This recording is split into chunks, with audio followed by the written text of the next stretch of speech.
Washikaji zangu, mimi nazungumza na wenzangu wanaume, bado naendelea pale pale nilipoishia, kwamba sisi kama wanaume tumekuja duniani kwa ajili ya jambo moja tu, nadhani kazi. Mwanamke kaletwa duniani kwa ajili ya kazi moja tu, kuzaa, yaani kujaza familia. Ushanielewa?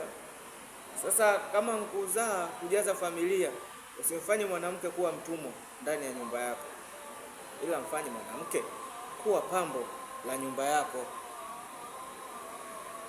Mfanye mwanamke kuwa mlezi wa watoto wako. Usimfanye mwanamke kuwa anajuta kuolewa na wewe. Umenielewa? Anajuta kuolewa na wewe kwa sababu una matendo unaomfanyia sio mazuri. Sawa? Kitu cha kwanza, ukimuoa mwanamke, usije ukategemea kwamba ule mwanamke umemuoa kwa ajili wewe aje akufanyie kazi, au aje atafute kazi afanye eti wewe mpate hela za kula.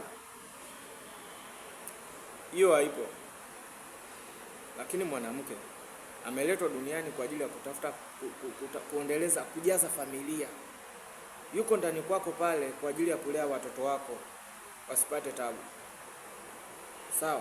Simaanishi kwamba mwanamke asifanye kazi, ila namaanisha kwamba kuna wengine wakioa basi wanamfanya mwanamke kuwa kama mtumwa wa familia.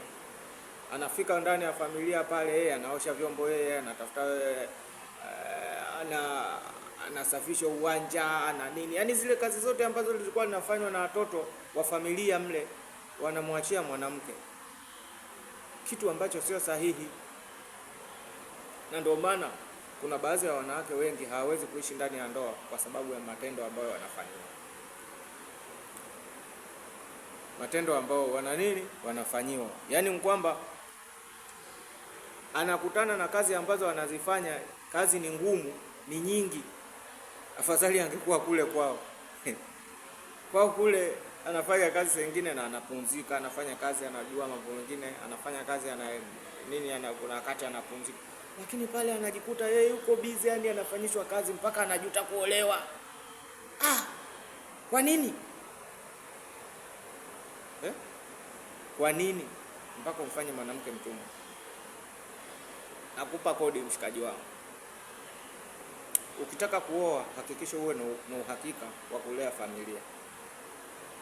Ukitaka kumuingiza mwanamke ndani, hakikisha uwe na uwezo wa kumlea. Yaani ina maana asije akafika pale unategemea familia wewe ndio ikusaidie kumlea, au yeye awe ndio anakusaidia kulea, analima na nini, mpaka vibarua anaenda kufanya vibarua ya watu, yani vihilali vile mashambani huko na nini.